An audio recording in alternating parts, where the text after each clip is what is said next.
శ్రీమాత్రే నమ. జయ గురు దత్తాత్రేయ నమ. ఈ వీడియోలో మనం 8వ తారీఖు జనవరి 24 నుండి 14/1/24 మధ్యలో కుంభరాశి వారికి జరగబోయే వార ఫలితాలు పరిశీలించే ప్రయత్నం చేద్దాం. మరి కుంభరాశి వారికి ప్రస్తుతం జరుగుతున్నటువంటి జన్మశని నుండి రిలీఫ్గా 3 గ్రహాలు లాభస్థానంలోకి రావడం జరిగింది. అంటే టెంపరీగా ఈ కుంభరాశి వారు పడుతున్నటువంటి ఆర్థిక సమస్యలు, కుటుంబపరమైన ఇబ్బందులు, మానసిక అశాంతి నుంచి టెంపరీగా దాని నుంచి ఉపశమనం పొందే విధంగా ఈ గ్రహాల యొక్క స్థితి ఇప్పుడు అనుకూలంగా మారడం జరిగింది. ముఖ్యంగా 11వ స్థానంలో ఏ గ్రహం వచ్చినా కూడా జాతకుడికి ఆ సమయంలో కొంత ఉపశమనం లభిస్తూ ఉంటుంది. సో ఈ సమయంలో 3 గ్రహాలు 11కి రావడం జరిగింది.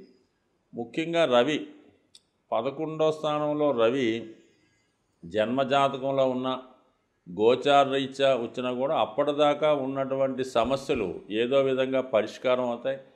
పెద్దల దగ్గర నుంచి, ప్రభుత్వ అధికారుల నుంచి, రాజకీయ నాయకుల నుంచి సరైన సహకారం లభిస్తుంది. జీవితంలో మనం తిరిగి నిలదొక్కుకోగలం.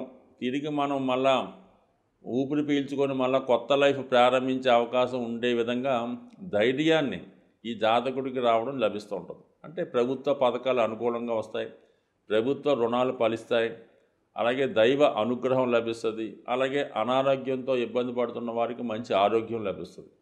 ఇది రవి 11లోకి రావడం వల్ల. మరి సప్తమాధిపతిగా రవి 11లో రావడం వల్ల జీవిత భాగస్వామి యొక్క ప్రోత్సాహం, మీ యొక్క పార్ట్నర్స్ రిలేషన్స్ ఉంటే వాళ్ళు మీకు ఎంకరేజ్ చేయడం జరుగుతూ ఉంటుంది. అలాగే కుజుడు కూడా 11వ స్థానం, దశమాధిపతి లాభస్థానం. అంటే కర్మరీత్యా లాభస్థానం, వృత్తిరీత్యా మనం చేస్తున్నటువంటి కర్మల ద్వారా, అలాగే ఆర్థిక పరంగా, భూముల ద్వారా, స్థిరాస్తుల ద్వారా, అన్నదమ్ముల ద్వారా మీకు సహకారం లభిస్తుంది.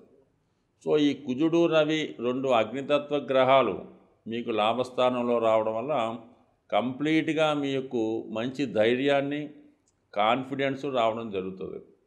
ఇక అష్టమాధిపతి బుధుడు లాభస్థానం. ఇంకా ఆకస్మిక ఏదో ధనం పెండింగ్ ఉండిపోయింది, ఎక్కడో మనం ఇచ్చేవాడు ఇవ్వటం లేదు, ఏదో బ్యాంకులోనో ఎక్కడో వేరే సంస్థలోనో ధనం దాచేవాడు ఎగ్గొట్టాడు, తిరిగి మనకు ఈ సమయంలో వచ్చే అవకాశం ఉంది. సో ఈ విధంగా ఆర్థిక వనరులు పెరుగుతాయి, మిత్రులు, బంధువులు సహకారం పెరుగుతుంది. ఏదన్నా జాతకుడికి ధైర్యం ఇంపార్టెంటు. ఎంత స్థితిలో ఉన్నా, ఎంత ఆర్థిక పతనం చెందినా, ఎంత ఇబ్బందులు ఎదుర్కొన్నా కూడా ఒక సరైనటువంటి ధైర్యం ఆ వ్యక్తికి లభించినప్పుడు అన్ని సమస్యల నుంచి బయటపడేంత ధీమా ఏర్పడుతుంటుంది. టెంపరీగా అది జరుగుతుంది కూడా. సో అటువంటి భరోసా ఈ సమయంలో ఈ కుంభరాశి వారికి రావడం జరిగింది. ఇక దానికి అదనంగా శుక్రుడు ఈ లగ్నానికి యోగకారకుడు, భాగ్యాధిపతి రాజ్యస్థానంలోకి వచ్చాడు. అంటే భాగ్య రాజ్యాధిపతి యోగం యాక్టివేట్ అయింది. అంటే ఉద్యోగంలో అభివృద్ధి, ఉద్యోగంలో ఉన్నటువంటి సమస్యలు తొలగడం, గతంలో ఉద్యోగం పోగొట్టుకుని ఉన్న, సస్పెండ్ అయిన, లీవ్లో ఉన్న, టెంపరీగా విరామం తీసుకున్న తిరిగి మీ వృత్తిని ప్రారంభించి కొత్తగా మీ యొక్క జీవన విధానాన్ని తిరిగి స్టార్ట్ చేసే అవకాశం ఈ సమయంలో శుక్రుని ద్వారా లభిస్తుంది. అధికారంలో ఉన్నటువంటి స్త్రీలు మీకు సహకరిస్తారు, మాతృ సౌఖ్యం పెరుగుతుంది, దూరమైన బంధువులు తిరిగి దగ్గరయ్యే అవకాశం ఉంది. సో మొత్తం మీద ఏంటంటే ఈ 4 గ్రహాలు ఈ జాతకుడికి మరి ఈ సంవత్సరం అంటే ఈ వారం ఎస్పెషల్లీ ప్రారంభమైంది కాబట్టి 8వ తారీఖు నుంచి జాతకుడు నూతన ఉత్సాహంతో కొత్త కార్యక్రమాలు ప్రారంభించుకోవచ్చు. బట్ ఏదైనా కొత్తగా అప్పు చేసి కార్యక్రమాలు కాకుండా ఏదన్నా సహకారంతోనో ప్రోత్సాహంతోనో పెట్టుకోవడం మంచిది. బట్ ఇక శతభిష నక్షత్రంలోకి శనిగ్రహం మారడం ఒక విధంగా ఈ రాశిలో ఉన్నటువంటి సాఫ్ట్వేర్ రంగంలో ఉన్నవారికి, అలాగే సినిమా రంగంలో ఉన్నవాళ్ళకి, వైద్య వృత్తిలో ఉన్నవాళ్ళకి కొత్త అవకాశాలు రావడం, వారి యొక్క ప్రతిభకు తగిన విధంగా వేతనం పెరగడం, నూతన అవకాశాలు రావడం, అలాగే గుర్తింపు రావడం జరిగే అవకాశం ఉంది. ఎస్పెషల్లీ ఈ సంబంధించినటువంటి ఇండస్ట్రీస్ కూడా కొత్తగా ఇంప్రూవ్మెంట్ అవ్వడం వల్ల వీరికి మంచి అవకాశాలు వస్తాయి. మీరు గతంలో పొందిన వేతనం కన్నా ఎక్కువ వేతనాన్ని మీరు ఈ సమయంలో డిమాండ్ చేయొచ్చు. ఆ విధంగా మీకు మంచి అవకాశాలు రావడం జరుగుతూ ఉంటుంది. అలాగే శతభిష నక్షత్ర అధిపతి అయినటువంటి రాహు కుటుంబ స్థానంలో ఉండడం వలన కొన్ని కుటుంబ వ్యవహారాలు మీకు అనుకూలంగా లేకపోయినప్పుడు కూడా ధన ఆదాయం పెరగడంతో పుష్కలంగా చేతికి ధనం రావడంతో కొన్ని ఆర్థికపరమైనటువంటి కుటుంబ సమస్యలు అంటే ఆర్థికపరంగా కొన్ని కుటుంబ సమస్యలు ఉంటాయి.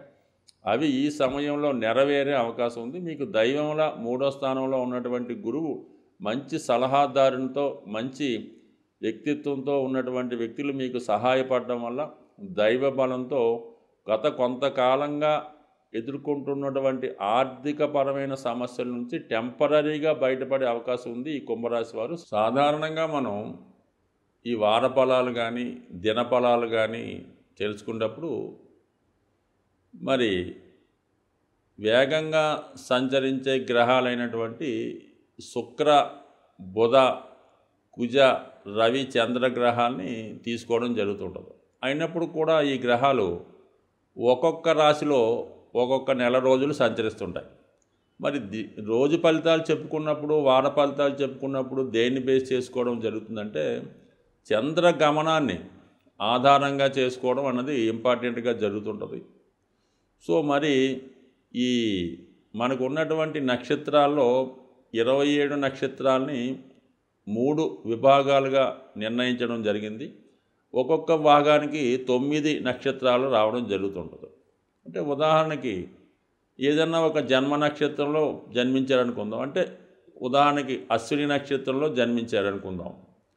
వాళ్ళకి ఆ నక్షత్రం నుంచి లెక్కెట్టుకుంటే 2, 4, 6, 8, 9 నక్షత్రాలు అనుకూలంగా ఉంటాయి. అంటే ఆ నక్షత్రాల మీద అంటే జన్మతార ఒక విధంగా అది మిక్స్డ్గా ఉంటుంది, కానీ 2వ తార, 4వ తార, 6వ తార, 8, 9 తారల మీద ఏ గ్రహం సంచరించినా కూడా ఆ నక్షత్ర జాతకుడికి అనుకూలమైన ఫలితాలు రావడం జరుగుతుంది.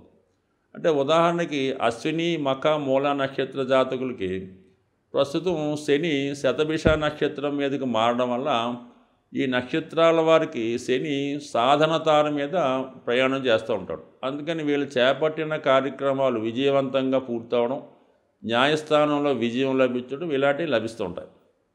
అదే భరణి పూర్వాషాఢ అలాగే పుబ్బ నక్షత్రాల వారికి 5వ తారలో శని సంచరిస్తున్నాడు శతభిష అవటం వల్ల వాళ్ళకి 100% వ్యతిరేక ఫలితాలు రావడం, చేపట్టిన కార్యక్రమాలు ఫెయిల్ అవ్వడం జరుగుతుంటుంది. ఈ విధంగా తారాబలాన్ని కూడా బేస్ చేసుకొని ఈ వార ఫలితాలు మనం ఇంకా డెప్త్గా తెలుసుకోవడం వల్ల ఇంకా సూక్ష్మమైన ఫలితాలు రావడం జరుగుతుంటుంది. సో ఏదైనా జన్మజాతకంలో మనకి పుట్టినప్పుడు ఉన్నటువంటి గ్రహస్థితి వాటి యొక్క దశల మీద మాత్రమే జీవితం ఎక్కువ 70% ఆధారపడి ఉంటుంది. దానికి సపోర్ట్ చేసే విధంగా గోచారం అన్నది ఒక 30% ఉంటుంది. కాబట్టి కొంతవరకు వాళ్ళ స్థితిని బట్టి కొన్ని కరెక్ట్ అవ్వచ్చు, కొన్ని జరగకపోవచ్చు. సో ఈ కారణం వల్ల ఏంటంటే వీటినే బేస్ చేసుకోకుండా జన్మజాతకంలో మంచి దశ జరుగుతున్నప్పుడు వాళ్ళకి మంచి గోచారం వస్తే ఆటోమేటిక్గా జాతకం బాగుంటుంది. అలాగే జన్మజాతకంలో ఏలినాటి శని, అష్టమ శని ఇలాంటివి జరుగుతున్నప్పుడు, అలాగే శని మహాదశ జరుగుతున్నప్పుడు గోచారరీత్యా కూడా ఏలినాటి శని గట్ట వచ్చినప్పుడు ఖచ్చితంగా జాతకుడు ఇబ్బంది పడుతుంటాడు. బట్ ఏదైనా వెరీ సూక్ష్మంగా నిలుచుకున్న వారికి ఈ తారాబలం ఇంపార్టెంటు. అలాగే చంద్రబలం మనకు ఉన్నటువంటి జన్మరాశి నుండి చంద్రుడు ఏ రాశిలోకి మారుతున్నాడు, అదే 8వ రాశిలోకి వచ్చినప్పుడు చంద్రుడు ఇబ్బంది కలగడం అనేక సూక్ష్మంగా ఈ జ్యోతిష్ శాస్త్రం సాగుతూ ఉంటుంది. ఇంకా డెప్త్గా తెలుసుకున్న వాళ్ళు మీకు సమీపంలో ఉన్నటువంటి ఒక నిజమైన జ్యోతిష్కుడిని సంప్రదించి మీ యొక్క ఇబ్బందుల్ని అలా వాటిని పరిష్కరించుకునే ప్రయత్నం చేసుకోవచ్చు. అంటే జాతకంలో ఉన్న ప్రతి సమస్యకి పరిష్కారం ఉంటుంది. అది నిజాయితీగా క్రమశిక్షణతో నమ్మకంతో చేసుకుంటే 100% ఆ సమస్య పరిష్కారం అయ్యే అవకాశం ఉంది. స్వస్తి.